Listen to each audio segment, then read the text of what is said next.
Bonjour Ilona et bienvenue sur le podcast. C'est un vrai plaisir de t'avoir avec nous. Bonjour Simon, enchanté. Enchanté. Épisode assez particulier. Moi, je vais te laisser te présenter. Tu as monté une entreprise qui accompagne notamment les managers et les RH. Donc voilà, je te laisse déjà en dire un petit peu plus sur toi là-dessus. Alors je m'appelle Ilona Huynh, je suis la fondatrice de Soul et Soul c'est une start-up à mission qui aide les entreprises à accompagner le deuil, côté RH, manager et collaborateurs. Et avant ça, j'étais dans le domaine des RH, j'étais DRH pour des grandes entreprises et des start-up. Et j'ai traversé le deuil, donc c'est ce dont on va discuter là, sans forcément de cadre ou de soutien. Et aujourd'hui, avec Soul, ce qu'on cherche, c'est à transformer cette expérience qui est difficile pour chacun et souvent tabou en une compétence qui peut être une compétence des managers et surtout un vrai emblème d'une culture d'entreprise. Ouais. Bah, merci déjà pour d'avoir nous donné un petit peu des éléments justement pour planter le décor. Euh, Aujourd'hui, donc tu l'as dit, c'est le sujet du deuil qu'on va aborder. C'est un sujet qui est très tabou en entreprise, mais aussi en France. Qu'est-ce qui t'a amené, toi, aujourd'hui, à travailler sur ce sujet? Comme je te disais en intro, moi j'ai vécu un deuil quand j'étais en entreprise. J'étais en Ouais. poste en tant que DRH dans une start-up. Donc c'est un sujet que j'ai vécu de plein fouet comme plein de salariés en France. Et quand j'ai perdu mon père, le premier constat que j'ai fait, c'est que l'entreprise ne savait pas me soutenir. Et étant moi-même DRH, j'ai réalisé que j'étais le cordonnier le plus mal chaussé. Je savais pas moi-même comment réagir et ça a été un déclic qui m'a montré que si moi, je savais pas comment réagir avec les outils et le bagage que j'avais déjà, comment pouvaient faire les autres salariés et surtout comment pouvaient faire d'autres DRH dans ma position. Du coup, j'ai commencé à aider spontanément des collègues et d'autres pairs RH, mais toujours d'une manière hors cadre et sans forcément de ressources, puisque j'en trouvais pas à l'époque.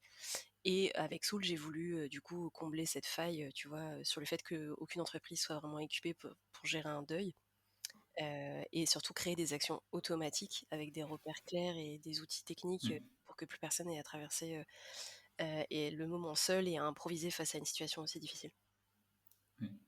Oui, bah, c'est vrai que quand on a échangé, c'était un des éléments qui m'a marqué. Tu vois, nous, moi, ça fait plus de 5 ans maintenant que je suis chez My Connecting et qu'on accompagne sur des sujets notamment de risques psychosociaux, sur des sujets de harcèlement, etc. Et c'est vrai que le sujet du deuil, euh, on ne nous l'a jamais évoqué, il est très peu évoqué. Et c'est vraiment, voilà, j'imagine que c'est plutôt le fait que les gens n'en parlent pas, effectivement, comme tu le dis. Mm. Il est Donc toujours là, présent, mais caché. Et aujourd'hui, je ouais, pense que c'est le moment de l'ouvrir. Ouais. super. Et donc, justement, tu dis c'est le moment de l'ouvrir. Qu'est-ce que tu as développé avec Soul?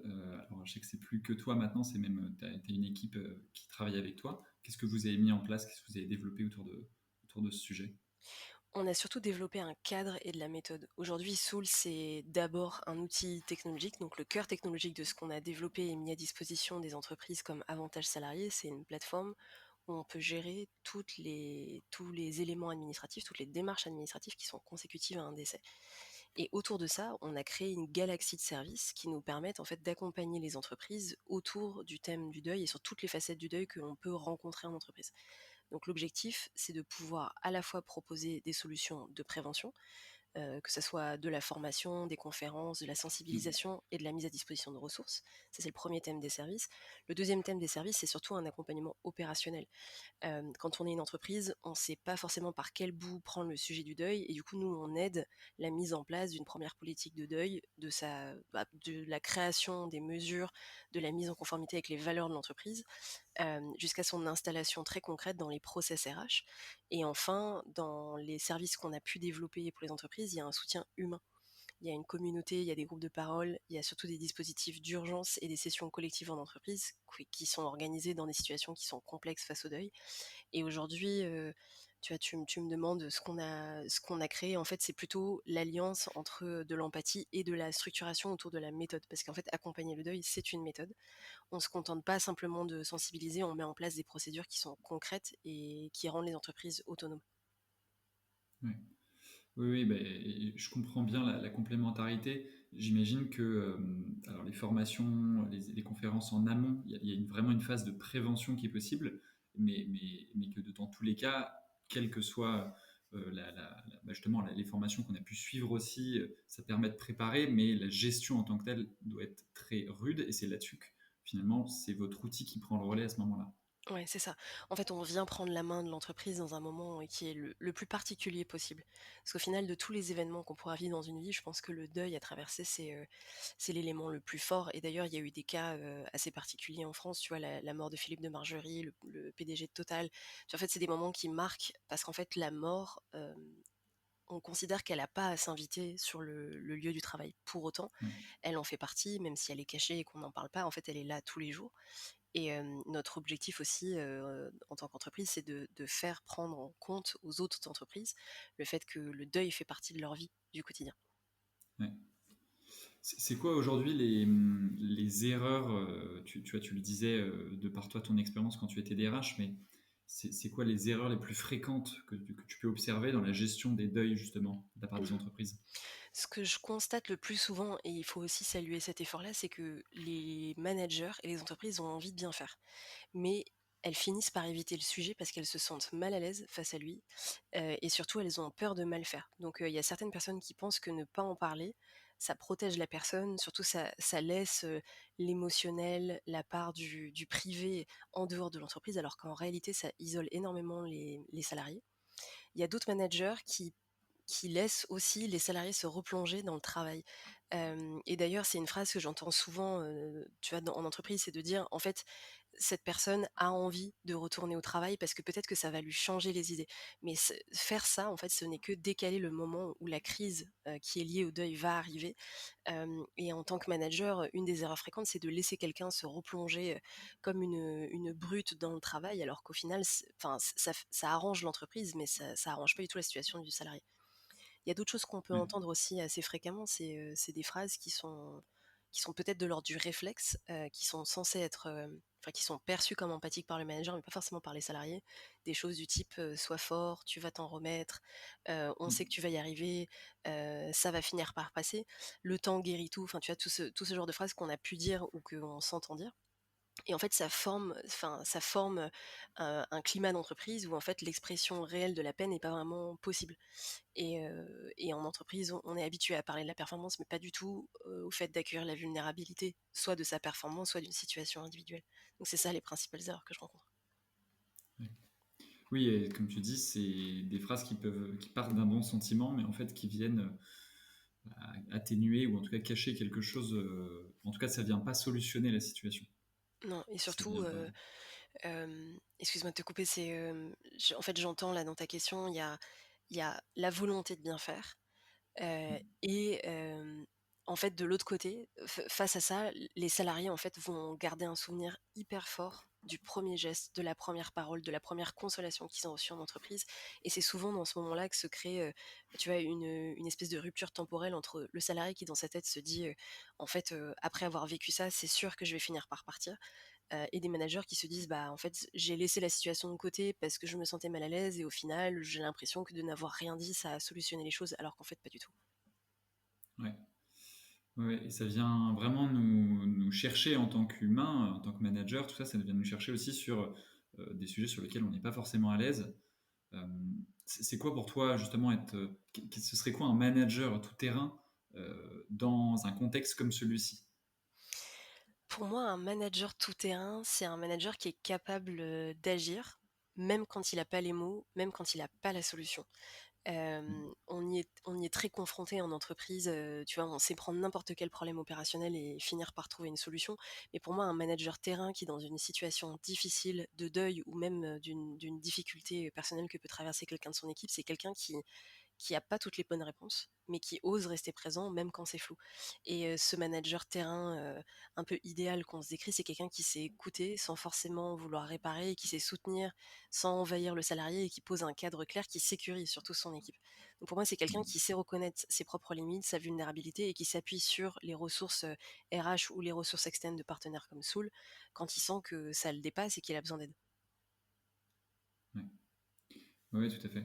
Et c'est vrai que et c'est ce qui t'est arrivé toi quand tu étais DRH à l'époque, c'est finalement cette fois-ci pas un deuil au sein de l'équipe, au sein de ton équipe, de tes managers, mais c'est toi qui traverses euh, un deuil.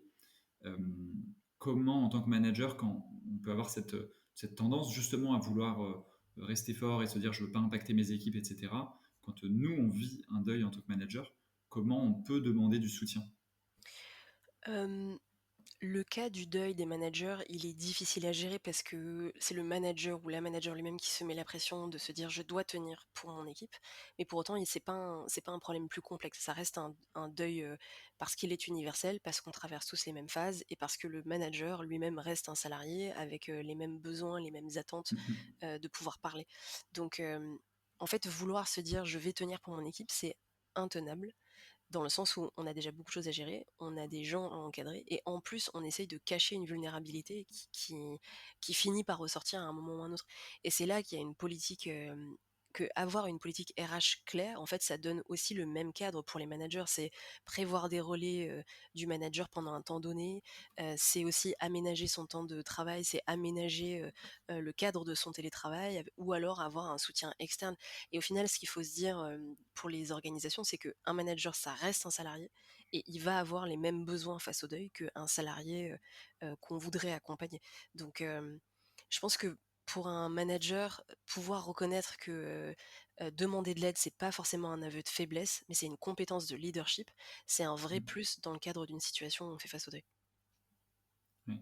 Oui, ça fait beaucoup de liens avec ce qu'on entend, tu vois, sur les dimensions de leadership, sur la vulnérabilité, oser être vulnérable. Et alors là, j'ai envie de dire, c'est peut-être la dimension sur laquelle on peut être le plus vulnérable, d'oser justement le dire, en parler à ses équipes et l'assumer en fait. Oui, complètement. Et d'ailleurs, la question que tu poses, elle est aussi valable pour les dirigeants d'entreprise. Nous, on est souvent contactés aujourd'hui par des CEO de start-up ou même des dirigeants d'entreprises plus grosses qui se demandent comment réagir face à un deuil. Est-ce que ça va pas plomber leur business? Est-ce que ça va pas faire partir des gens de leur équipe? En fait, c'est à ce moment-là que les valeurs perçues et vécues se rencontrent. Si on est un dirigeant qui n'accepte pas sa vulnérabilité et celle des autres, en fait, on perd les personnes qui sont autour de nous parce que un deuil, en fait, ça vient fragiliser les valeurs d'une entreprise si elle n'est pas prête à y faire face, mais ça les renforce si jamais elle est prête à mettre en place des actions de solidarité, à mettre en place de l'empathie, à reconnaître la vulnérabilité des autres. Oui. Est-ce que tu as eu un exemple, tu vois, d'entreprise qui aurait justement bien réagi, on va dire, face à un deuil, tu vois, pour qu'on comprenne un peu les ingrédients qu'on y retrouverait? J'ai en tête une entreprise qu'on a accompagnée récemment, qui est une entreprise du monde des services financiers, qui d'ailleurs, enfin, à laquelle on a fait appel pour nous pour des questions financières et de subventions publiques, qui est une entreprise qui s'appelle Storen. Et là-dessus, je trouve que les deux dirigeants, William et Charles, ont été particulièrement bons dans leur gestion du deuil, et tout ça sans savoir ce qu'ils étaient réellement en train de faire. En fait, pour moi, ils ont été bons parce qu'ils ont reconnu que ce moment était un moment à part. Ils ont parlé de leur vulnérabilité et aussi de leurs sentiments à leurs salariés. Ça a créé un immense sentiment de solidarité au sein de l'entreprise. Il n'y a personne qui est parti face au décès de ce collaborateur qu'ils avaient dans leurs équipes. Et surtout, ils ont ouvert un espace de parole qui a permis à chacun de s'exprimer.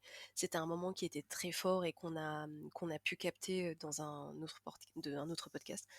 Euh, c'est cet exemple-là qui me vient en tête parce que à leur échelle, ils ont réussi à faire de manière automatique tous les bons gestes parce que c'était profondément ancré dans leurs valeurs, le fait d'être à l'écoute de leurs salariés. Oui. Ça fait deux fois justement que tu évoques cette dimension d'alignement sur les valeurs, euh, euh, et de est-ce que les salariés restent, il y a des départs, enfin, tu vois, tu parlais de potentiel départ. Ça, c'est vraiment quelque chose qu'on peut observer, c'est une scission justement dans la manière dont est gérée cette crise, avec du coup des départs de salariés. Ouais, alors là, c'est plutôt les chiffres qui vont en parler. Ouais. En fait, en France, je vais le voir comme des bulles, en fait, pour vous matérialiser ce qui se passe. En France, il y a 650 000 morts par an. Ces 650 000 morts par an touchent environ 10 personnes par famille. C'est à peu près ça le ratio qu'on fait. Le chiffre total qui est estimé par l'assurance maladie, c'est 11 millions de personnes en deuil. Et parmi ces 11 millions, il y a forcément des personnes qui sont salariées. Pour tous les salariés qui se déclarent en deuil chaque année, il y en a 11% qui finissent par partir pour des questions qui sont liées au deuil. Et dans le lot, tu as aussi 40 de salariés qui expriment la difficulté de retourner au travail et de travailler normalement quand on est dans une situation de deuil et globalement 80 des salariés qui sont mécontents de l'accompagnement du deuil par leur entreprise. Donc oui, ça a un réel impact dans l'entreprise. La non prise en charge du deuil et le fait que ça soit laissé complètement isolé et invisibilisé, c'est quelque chose qui peut être diffus, à la fois parce que je suis un salarié, j'ai vécu une situation de deuil, mais aussi parce que un de mes collègues peut avoir vécu une situation de deuil. Et en fait, c'est là que les valeurs de l'entreprise transparaissent le plus. Et nous, on a eu quand même des retours de salariés qui nous ont dit, je ne suis pas concerné directement. Par contre, mon collègue a perdu son père, sa mère, son enfant, etc. L'entreprise a réagi de telle manière et moi, ça me choque profondément de voir ce qu'ils ont fait. Et du coup, j'ai pris la décision de partir.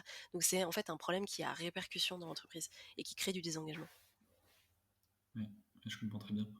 Et en fait, le sujet que tu évoques, et je t'entendais en parler justement dans un autre podcast que tu as sorti chez Les Échos, il est assez proche finalement du salarié aidant, parce que tu évoquais la fin de vie, en fait, qui est une forme déjà de deuil. Exact. Alors, toutes les fins de vie n'amènent pas à un deuil automatique. Une fin de vie, ça peut être très long, en fait. On peut aussi avoir des situations, et ça a été le cas dans les accompagnements qu'on a pu faire, un salarié à qui on annonce une potentielle fin de vie, c'est une situation qui est très, très compliquée parce qu'en fait, on le met face à un dilemme intérieur, une absurdité existentielle qui est très forte. C'est est-ce que je continue à travailler alors qu'on m'a annoncé une potentielle fin de vie, une maladie incurable, un protocole de soins qui est très lourd. Et du coup, on a aussi ces situations de faire face à la fin de vie, la sienne ou celle d'un proche. Et en effet, ça correspond à toutes les discussions qu'on peut avoir aujourd'hui en société sur le thème de l'aidance. En fait, Oui, tous les deuils ne se passent pas en 24 heures à la minute. Il y a parfois des personnes qui rentrent dans une maladie, et comme ça a été mon cas, tu vois, mon papa, il a mis 1 an à faire sa fin de vie. Et donc, on était salarié aidant, et après, on est passé dans la catégorie des salariés qui traversaient un deuil. oui. Oui, pour ceux aussi, on l'a pas reprécisé, mais effectivement, l'aidance, quand on parle d'aidance, on parle d'un salarié qui va avoir quelqu'un dans son entourage, soit qui est très âgé, soit qui est très malade, ça peut être même des enfants malades, en tout cas qui a un impact sur qui la vie de cette personne qui doit aider a un impact direct sur sa vie personnelle et donc forcément professionnelle. Oui, et ça peut être aussi des situations de handicap. Tu peux être aidant Oui, d'une personne en situation de handicap. Ouais. tout à fait. Euh, Si je reviens un petit peu sur Soul, justement, est-ce que vous avez développé, tu nous en parlais déjà un petit peu sur l'accompagnement, mais je sais que vous avez développé une méthode en 3 piliers avec le fait de comprendre, d'accompagner, de soutenir. Est-ce que tu peux revenir un petit peu sur ces 3 piliers? Ouais, cette méthode, on l'a construite après avoir agi sur le terrain avec des thérapeutes qui nous ont accompagnés sur la compréhension du deuil et de ses impacts en entreprise. Donc, c'est une méthode qui est issue des RH, des salariés, de l'expérience terrain et de nos thérapeutes. Ouais. Donc, comme tu disais, elle repose sur 3 piliers. Le fait de comprendre. Parce qu'en fait, aujourd'hui, ce qui fait peur dans le deuil et ce pourquoi c'est un sujet tabou, c'est qu'on ne sait pas ce que ça représente. Comprendre le deuil, c'est comprendre ses étapes, c'est comprendre ses différentes phases, c'est comprendre ce qu'on travaille et comment ça se traduit en entreprise sur le travail, mais c'est aussi comprendre toutes les cultures et les pratiques religieuses qui entourent le deuil. Accompagner, qui est le deuxième pilier, c'est le fait de développer des réflexes sur la prise en charge du deuil. Apprendre à repérer les signaux faibles et surtout se dire que c'est le moment où il faut adapter son management. Donc ça, en fait, tu commences à accompagner quand tu as bien compris ce que ça voulait dire, à quelle étape du Mhm. deuil se trouvait la personne. Et enfin, soutenir, qui est le troisième pilier. Donc soutenir, c'est donner les moyens concrets à l'entreprise et à ses managers d'agir face à une situation de deuil et mettre en place un accompagnement qui corresponde aussi à ses valeurs.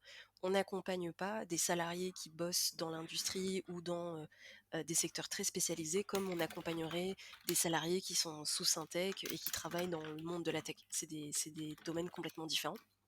L'objectif de cette méthode, comprendre, accompagner et soutenir, c'est que l'entreprise et les managers se retrouvent plus seuls face à une situation humaine qui est quand même complexe à gérer, et surtout qu'ils intègrent une méthode qui devienne automatique. En fait, quand je connais la méthode d'accompagnement, je sais quel est le cadre qu'offre mon entreprise, en fait, ça me rend autonome pour pouvoir, moi, développer mon style de management, parce que le but n'est pas de dire que Soul dit au manager ce qu'il doit faire, non, Soul explique le cadre, donne la référence de la méthode, et ensuite, chaque manager peut garder son précaré, sa personnalité dans l'accompagnement qu'il veut faire de ses équipes. Ouais. C'est très clair. Et en parallèle de cette méthode, enfin, tout cas qui vient de l'agrémenter. Vous avez une offre de services en entreprise. Tu parlais de produits technologiques justement. Mhm. Comment, comment ça se matérialise et comment ces outils ils sont là pour faire la différence justement dans l'accompagnement? Yes. Alors sur la partie tech, qui est le cœur de ce qu'on a monté depuis 2 ans avec l'équipe, en fait, on se rend compte que le moment difficile en entreprise quand on vit un deuil, c'est la charge mentale de l'administratif. Aujourd'hui, nous, on n'a pas de baguette magique pour faire disparaître un deuil. Et d'ailleurs, c'est pas du tout le postulat de Soul qui est qu'un deuil, ça se vit, ça se traverse. On peut être accompagné, mais chacun le vit de manière individuelle.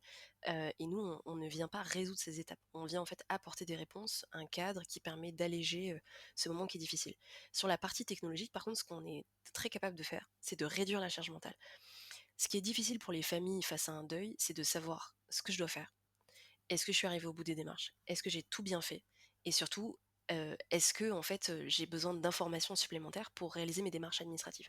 Donc ce qu'on fait sur la plateforme, c'est qu'on réalise un diagnostic, familial et administratif. On pose un set de questions qui concernent l'état civil, qui concernent, l'administratif courant, le logement, les véhicules, la situation financière et cetera et on extrait de ces réponses toutes les démarches administratives correspondantes. Partant de là, on peut fournir toutes les informations qui permettent de faire le traitement des démarches administratives ou si l'entreprise souhaite le proposer à ses salariés, on prend en charge l'entièreté du dossier et on mène de A à Z le dossier administratif jusqu'à la succession notariale. Et ça, c'est un vrai acte de déchargement de mental en fait pour le salarié qui lui permet de revenir dans de bonnes conditions. Parce qu'encore une fois, nous chez Soul, ce qu'on veut proposer, c'est la liberté de se reconcentrer sur l'humain. Donc on le fait au niveau des salariés, mais on le fait aussi pour les entreprises qui ont de l'administratif à traiter, qui est certes beaucoup moins lourd, mais qui est existant. Exemple, que dois-je faire pour reverser un plan d'épargne retraite? Est-ce que ma mutuelle a des dispositifs particuliers sur la prise en charge du deuil? Donc ça, en fait, c'est des questions administratives auxquelles nous, on est capable de répondre. Ouais. Oui, et en fait, ce que tu évoques, ça fait vraiment partie finalement d'avoir une politique de deuil dans l'entreprise. Parce que comme tu l'as dit, bien Mhm. sûr, il y a les actions que doivent prendre l'entreprise, mais l'entreprise peut prendre aussi des actions pour le salarié, pour l'alléger justement dans sa charge du moment. Euh, à quoi ça peut ressembler justement une politique de deuil comme une politique tu vois, de parentalité qu'on voit un petit peu plus en entreprise? Une politique de deuil qui ressemblerait à une politique de parentalité, c'est un ensemble de règles et de protocoles qui permettent de dire j'ai posé un cadre. J'ai posé un protocole qui me permet, dès l'annonce d'un décès, comme on le fait pour l'annonce d'une future naissance, de poser les premières étapes d'accompagnement. C'est des actions automatiques que vont faire les ressources humaines qui vont permettre d'accompagner les salariés. Exemple, euh, mettre en place l'envoi de fleurs, un mur d'hommage en ligne, etc. Donc ça, en fait, je sais et très exactement ce que je dois faire à chaque moment où on m'annonce un décès. C'est aussi une communication officielle de la part du management et des RH. Vous venez de perdre un de vos collègues, on vous parle, on vous dit quelque chose, on ne vous laisse pas dans le silence. Et ça fait partie de la politique de deuil. C'est aussi des droits élargis. Et ça a été posé dans le cadre de la parentalité parce que l'État a fait une grosse délégation de services publics aux entreprises. Mais dans le cadre du deuil, en fait, tout est à construire parce que la loi fin de vie n'ayant pas encore été votée, en fait, il y a pour l'instant rien qui incombe aux entreprises. Donc tu vois, c'est un vrai acte de culture d'entreprise que de poser une première politique d'entreprise. Et sur les droits élargis, ça peut être l'aménagement du retour au travail, ça peut être un accompagnement émotionnel, ça peut être la mise en place de services comme Soul pour le traitement administratif. Tu vois, c'est un vrai avantage salarié. Et enfin, de la même manière qu'on forme des managers à prendre en compte les situations de parentalité, on peut leur apprendre à prendre en compte les situations de deuil. Donc en gros, quand tu proposes une politique de parentalité, c'est déjà hyper avantageux, c'est devenu un incontournable légal, mais maintenant il faut y ajouter une politique de deuil qui est un acte de culture d'entreprise que tu poses de manière très forte, qui participe de ta marque employeur, et surtout qui permet de reconnaître que la vie perso des salariés, elle est composée d'événements positifs, le mariage, la naissance, mais aussi moins positif. J'aime pas ce terme, je vais pas employer négatif, mais c'est des moments de la vie où on est frappé par quelque chose de plus dur, dont fait partie le deuil, et qu'il faut regarder bien en face. Oui, tout à fait. Et avec en plus qu'il faut regarder en face, qu'il faut regarder vraiment avec ce prisme que tu évoquais tout à l'heure, de prisme culturel, euh, voilà, comment, enfin, quelle est Mhm. la culture d'entreprise, mais la culture des différents salariés, et puis religieuse. Mhm. autour de la mort, avec des grandes disparités. On le sait, voilà, on a toujours l'image de la façon dont sont gérés les décès, par exemple, au Mexique, de manière un peu plus joyeuse, etc. Mais en réalité, dans le monde entier, il y a énormément de différences sur ce sujet. Euh, comment ça fonctionne, comment ça se matérialise justement cette dimension. Si je suis manager, comment je peux gérer ces différences culturelles et religieuses. Euh, Être manager face à la diversité aujourd'hui de nos organisations, et tu vois, la France, c'est un pays qui est particulièrement beau pour ça, parce qu'on a des salariés qui viennent du monde entier. On est un cadre multireligieux, même si la loi de séparation de l'Église et de l'État fait qu'on n'en parle pas au travail. Mais en fait, manager cette diversité, c'est comprendre que le deuil, il est universel, mais surtout qu'il n'est pas du tout uniforme. Donc, on peut croiser des rituels différents qui vont de 3 jours à 40 jours en fonction des religions. Parfois, ça implique de faire des rapatriements de corps à l'étranger, donc ça implique que le salarié s'absente pendant un temps qui est plus long. Et moi, j'ai vraiment le sentiment que quand on ignore ces différences, en fait, on risque de faire encore plus de maladresse et de créer encore plus de tensions. Je pense que la base là-dessus, c'est que nous, on permet de donner en fait les informations et de cartographier tous ces enjeux culturels qu'il faut prendre en compte au sein de l'entreprise, sans pour autant venir casser le cadre laïque qui concerne les entreprises françaises. En fait, c'est surtout un partage d'une culture qui pourrait être trouvée par ailleurs sur d'autres sites de ressources, mais nous, en fait, on les explique dans le cadre du management.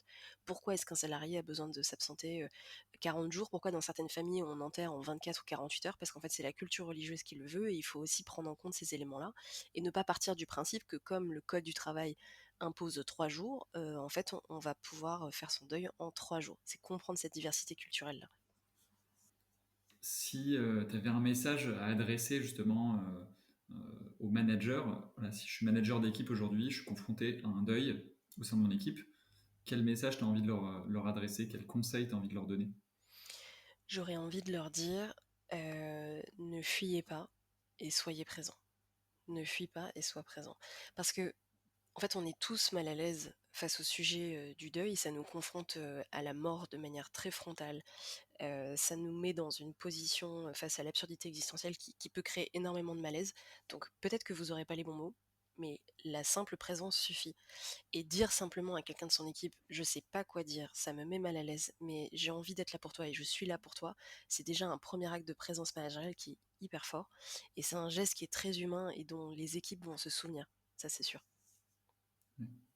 Oui, et en fait, ce que tu décris, c'est justement c'est que ça peut se matérialiser par plein de choses différentes, et d'autant plus qu'on a des cas où on a des salariés, j'imagine, qui vont vouloir justement parler, et d'autres cas où ils vont surtout pas vouloir en parler. Mhm. Et, ça, j'imagine que le manager peut avoir du mal à trouver sa place par moment là-dessus. Ouais, en fait, je dirais que dans 100% des cas, le manager est mal à l'aise. Et du coup, dans 100% des cas, en fait, le simple fait de laisser une porte ouverte, où on entame la discussion, c'est déjà un premier pas. Après, la personne en face, le salarié, peut ouvrir cette porte ou la refermer. C'est son choix. Par contre, de poser ce cadre où on dit on a un temps d'échange qui est en dehors du travail, en dehors de la performance, on prend en compte le fait que tu es en train de dire quelque chose de difficile, c'est déjà quelque chose d'énorme en fait dans la structure de l'organisation. Donc le fait de poser une politique de parentalité, enfin une politique de deuil, tu vois, je m'en mêle les pinceaux parce que ça me fait énormément penser à la politique de parentalité. Ça fonctionne un peu de la même manière. Tout le monde n'est pas obligé de prendre le système de crèche de l'entreprise s'il est mis en place. En fait, c'est la liberté de chacun de choisir d'actionner ses avantages salariés. Et c'est exactement pareil pour la politique de deuil. Il y a certaines personnes qui vont s'en servir, d'autres pas. Mais dans la majorité des cas, ça va faire plus de bien aux salariés de savoir qu'il y a un accompagnement qui est prévu. Oui, tout à fait. Euh, Super, bah écoute, merci Ilona. Je voulais terminer cet épisode avec aussi un message plus sociétal pour nous en tant qu'individus. Tu Mhm. l'as dit, on est tous plus ou moins à l'aise ou mal à l'aise avec ce sujet-là. En France, ça reste un sujet qui est très tabou. Qu'est-ce que tu aurais envie de porter comme message cette fois-ci, plus à chaque individu? La première chose qui me vient en tête, c'est vous n'êtes pas seul. Euh, Vous allez ressentir de l'isolement, mais vous n'êtes pas seul. Et certes, le sujet est tabou encore en France, mais c'est pas un sujet à part, et c'est un sujet de société qui est déjà là. dans les entreprises et qu'il faut regarder en face. Et du coup, en parler, c'est reconnaître qu'il y a une humanité qui vient se placer au niveau du travail. Non, nous ne sommes pas que des salariés ou des numéros qui vont au travail, enfin qui allons, pardon, au travail pour réaliser des tâches opérationnelles. On a une vie à côté, on se marie, on a des enfants, on perd des proches. Et ça, c'est un tout que les entreprises ne peuvent plus ignorer. Donc mon message, c'est ce care qu'on a envie de mettre dans les entreprises, c'est une compétence managériale et c'est pas juste une qualité personnelle qui s'exprime quand le manager est dans de bonnes dispositions. Et c'est ce qu'on construit aujourd'hui avec Soul, c'est un monde du travail plus humain, rendu plus solide, plus solidaire et qui redonne à chacun, à l'entreprise, aux salariés, à ses managers la liberté de se consacrer à quelque chose qui est essentiel, c'est l'humain. Super. Bah, merci pour ces belles paroles de fin. Je t'en prie. Si on a, voilà, si je suis manager, je suis RH, je suis en train de nous écouter et j'ai envie d'en savoir plus sur ce que tu proposes, sur, voilà, avec Soul, vers quoi tu nous rejoins, enfin pardon, vers quoi tu nous orientes, Mhm. vers quoi t'orientes les auditeurs.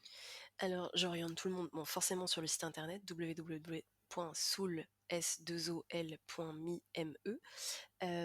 Et de manière générale, tous les salariés qui sont intéressés par la question ou les managers qui se posent des questions peuvent nous contacter à l'adresse contact@soul.me, s2ol.me, et on répondra à toutes les questions. Et c'est aussi pour moi l'occasion de te dire que là, on lance le premier programme d'e-learning autour du deuil à destination des managers, donc il sera disponible d'ici 2 semaines sur nos plateformes de formation. C'était un programme qu'on faisait avant en présentiel, mais que là, on a ouvert de manière plus large en e-learning, puisqu'on a eu trop de demandes par rapport à ce qu'on était capable de faire en présentiel. Donc c'est aussi la bonne nouvelle que je veux porter avec Oui. ce podcast. Ouais, la bonne nouvelle, effectivement, c'est que si il y a trop de demandes, c'est que finalement, c'est un sujet qui bouge et que vous faites bouger. Je te remercie là-dessus. Et en plus, effectivement, tu parlais de 2 semaines. À mon avis, le podcast, l'e-learning est déjà disponible très certainement. De toute façon, on vous mettra tous les liens dans la description pour pouvoir avoir les informations. Super, merci beaucoup Simon pour tes questions et pour ton temps. Un grand merci, Ilona.